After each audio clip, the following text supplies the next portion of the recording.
রমাদান আল করিমের পূর্ণ প্রস্তুতি নেওয়ার জন্য এবং শাবানের বারাকা হাসিল করার জন্য এই শাবান মাসের 7টি গুরুত্বপূর্ণ আমল আমি আপনাদের সামনে তুলে ধরতে চাই। শাবান মাসে এই 7টি আমল যদি আমরা করতে পারি তাহলে ইনশাআল্লাহুল আজিজ আমরা এই মাসের বারাকা লাভ করতে ধন্য হব ইনশাআল্লাহ। এই 7টি আমল মুখস্থ করে যান। 1 নাম্বার, ফরজ সালাতের পাশাপাশি নফল ইবাদতের প্রতি, নফল সালাতের প্রতি একটু যত্নবান হওয়া। কারণ রমাদান মাস আসতেছে, আমরা কিয়ামুল লাইল তারপরে তারাবিহের নামাজ আদায় করব। এটা লম্বা সময় রাতের বেলা সালাত আদায় করতে হয়। মূলত শাবানের মাস হচ্ছে প্রস্তুতির মাস। ফুটবল খেলোয়াড়রা মাঠে ফুটবল খেলার আগে ওই মাঠে নেমে কয়েকবার তারা প্র্যাকটিস করে। প্র্যাকটিস করলে ম্যাচ ভালো হয়, ভালো খেলতে পারে। ঠিক তেমনি ভাবে শাবান মাস হচ্ছে প্র্যাকটিসের মাস। এই মাসে যারা যত বেশি ভালো প্র্যাকটিস করবে, প্রস্তুতি নেবে, অনুশীলন করবে, চর্চা করবে, তাদের রমাদান মাস তত বেশি ভালো হবে ইনশাআল্লাহ। আমরা যখন কোনো ভালো কাজ করি তখন কয়েকবার রিহার্সাল করি না? রিহার্সাল করেন কিনা? এই শাবান মাস হচ্ছে রিহার্সালের মাস। তো এই শাবান মাসের বরকত হাসিল করার জন্য 7টি আমল আপনাদের সামনে আমি তুলে ধরবো। 1 নাম্বার হচ্ছে ফরজ সালাত আদায় করার পাশাপাশি নফল সালাত, সুন্নত, এইসব নামাজের প্রতি একটু যত্নবান হওয়া। কারণ রমাদানের মাসে রাতের বেলা লম্বা সময় তারাবিহের নামাজ তো আছেই, তার পাশাপাশি কিয়ামুল লাইলও আমরা আসি। এজন্য এই মাসে যদি আগে থেকেই আমরা শেষ রাতে ঘুম থেকে উঠে একটু তাহাজ্জুদের প্র্যাকটিস করতে পারি তাহলে রমজানের আগেই একটা অভ্যাস তৈরি হবে এবং রমজান মাসে ইবাদত করতে আরো বেশি মজা লাগবে ইনশাআল্লাহ। এটা হচ্ছে 1 নাম্বার। 2 নাম্বার হচ্ছে এই মাসে যার যতটুকু সাধ্য আছে, যে যেভাবে পারেন ততটুকু নফল রোজা রাখার চেষ্টা করেন। কারণ আমি বেশ কয়েকটি হাদিস আপনাদের সামনে তুলে ধরেছি। এই মাসে রাসূল করিম সাল্লাল্লাহু আলাইহি ওয়াসাল্লাম সবচেয়ে বেশি নফল রোজা রেখেছেন। এই জন্য এই মাসে যে যেভাবে পারেন, যতটুকু পারেন নফল রোজা রাখার চেষ্টা করেন। মা বোনরা যারা শুনছেন তাদেরকেও বলছি, এই মাসে বেশি বেশি নফল রোজা রাখার চেষ্টা করুন।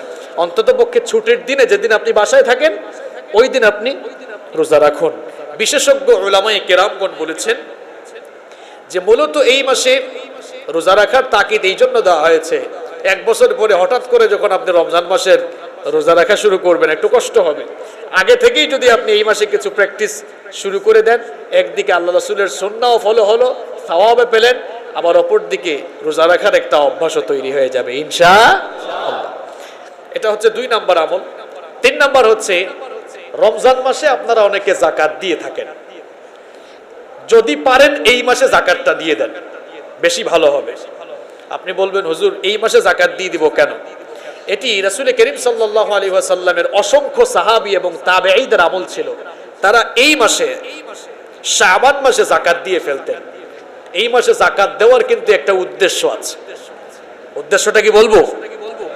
এটা আমল করার চেষ্টা করুন, শুধু শুনে গেলে হবে না। উদ্দেশ্য হলো যাকাতের হকদার যে মানুষগুলো রয়েছে, যাকাত তো 8 শ্রেণীর মানুষকে দেয়া যায়, তার মধ্যে গরিব দুঃখী অসহায়রাও আছে। তা আপনি যদি যাকাত রমজানের আগে শাবান মাসেই দিয়ে দেন তাহলে গরিব দুঃখী অসহায়রা এই যাকাতের টাকাটা পেয়ে গেল। রমজান মাস তারা কেমনে কাটাবে, কোত্থেকে ইনকাম করে না কিভাবে চলবে, এই ধান্দা এই চিন্তা আর করা লাগবে। তারাও নিশ্চিন্তে নির্দ্বিধায় রমজান মাসে ইবাদত বন্দেগী করে রমজান মাসটা ভালো করে কাজে লাগাতে পারবে। আপনারা তো অনেকে যাকাত দেন গিয়ে ঈদের আগ মুহূর্তে, বেচারা রিকশাওয়ালা গরিব অসহায় মানুষ চিন্তা করে রমজান মাসে কেমনে খাবো, কেমনে চলবো, কিভাবে রোজা রাখবো, চিন্তা করতে করতেই শেষ। তা আমরা যদি সবাই রমজানের আগের মাসে শাবান মাসে যাকাত দিয়ে ফেলতে পারি তাহলে গরিব দুঃখীরা রমজান মাসটি খুব ভালো করে ইবাদত বন্দেগীতে তারা কাটাতে পারবে। এটি রাসূল করিম সাল্লাল্লাহু আলাইহি ওয়াসাল্লামের অনেক সাহাবীদের আমল ছিল। আসুন এই আমলটি আমরা করি, আল্লাহ আমাদেরকে তৌফিক দান করেন। যাকাত তো অনেকের উপরে ফরজ, যাকাতটা এই মাসে দিয়ে দিবেন ইনশাআল্লাহ। 4 নাম্বার হচ্ছে এখন থেকেই রমাদানের একটি কাউন্টডাউন শুরু করে দেওয়া, একটা হিসাব নিকাশ শুরু করে দেওয়া। রমাদানের আর কতদিন বাকি, কত ঘন্টা বাকি, কত মিনিট বাকি, একটা কাউন্টডাউন শুরু করেন। বিশেষ করে যারা ফেসবুক চালান প্রত্যেক দিন একটা একটা পোস্ট করেন, রমাদানের আর 25 দিন, এত ঘন্টা এত মিনিট বাকি। যত বেশি প্রচার করবেন রমজানের প্রতি মানুষের আগ্রহ বাড়বে না কমবে? বাড়বে না কমবে? আজ থেকে শুরু করেন, যুবকরা শুরু করো, স্টুডেন্টরা শুরু করো, তোমরা ফেসবুকে প্রত্যেক দিন একটা পোস্ট করবা। সকালবেলা ঘুম থেকে উঠেই ফেসবুকে একটা পোস্ট দিয়ে দিবা যে রমজানের আর মাত্র 24 দিন, এত ঘন্টা এত মিনিট এত সেকেন্ড বাকি। কষ্ট করা লাগবে না, একই পোস্ট প্রত্যেক দিন শুধু কি করবা, এডিট করবা। দিনের জায়গায় মনে করো আজকে দিলা 24 দিন, আগামীকাল দিবা কত 23, এডিট চলবে শুধু। এরকম পোস্ট করবা, পারবা না ইনশাআল্লাহ? তাহলে দেখবা তোমার ফ্রেন্ড লিস্টে যারা আছে সবার মধ্যে রমজানের একটা আগমনী বার্তা চলে যাবে ইনশাআল্লাহ। এরপরে 5 নাম্বার হচ্ছে বেশি বেশি রমজানের আলোচনা শুরু করে দেওয়া। ঘরে বাহিরে, মসজিদে, মসজিদের বাইরে, বাজারে ঘাটে, সব জায়গায় এখন থেকে রমজানের আলোচনা শুরু করতে হবে। রমজানের গুরুত্ব, ফজিলত, এই মাসটির মর্যাদা, এই মাসকে কিভাবে কাজে লাগাবো।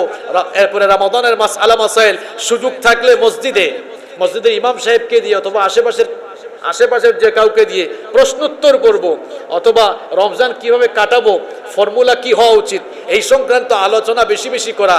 ঘরের মধ্যেও রমজানের আলোচনা বেশি বেশি করা। তাহলে রমাদানের প্রতি আগ্রহ, আবেগ যেমন বাড়বে, রমাদান মাসটা আমাদের তত বেশি ভালো কাটবে ইনশাআল্লাহ। নাম্বার 6 নাম্বার হচ্ছে রমাদানকে সামনে রেখে সুন্দর একটি পরিকল্পনা গ্রহণ করা। বলা হয় the plan is half of the work. পরিকল্পনা হচ্ছে কাজের অর্ধেক। একটি সুন্দর এবং নিখুঁত পরিকল্পনার উপরে কাজের সফলতা অনেকাংশেই নির্ভর করে। আপনার পরিকল্পনা যত ভালো হবে আপনার কাজটাও তত ভালো হবে।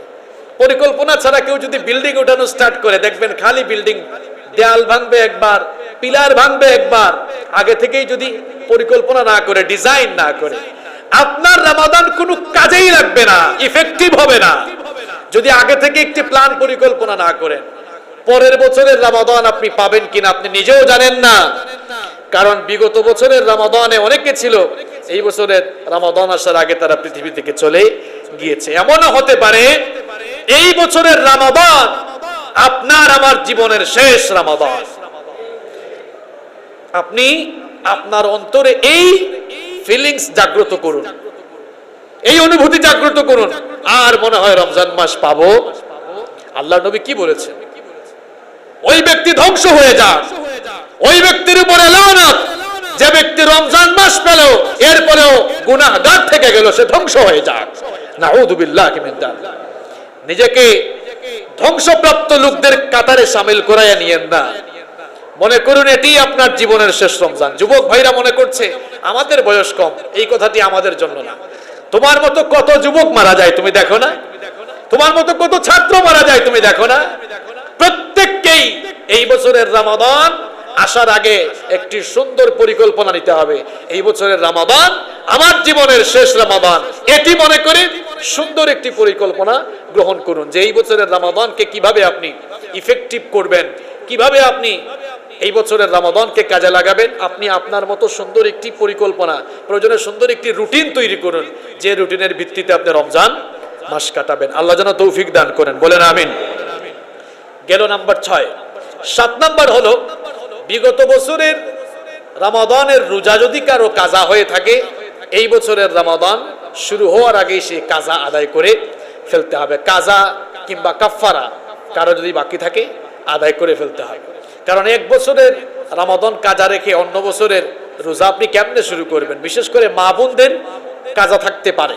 মা বোনরা যারা শুনছেন, পরবর্তীতে যারা অনলাইনে শুনবেন, সবাইকে বলছি যে রমাদানের মাস শুরু হওয়ার আগেই আপনার কাজা রোজাগুলো, যেই রোজাগুলো আপনার ছুটে গিয়েছিল, যদি আদায় করে না থাকেন তাহলে সেটা আদায় করে ফেলবেন। কয়টা আমলের কথা বললাম?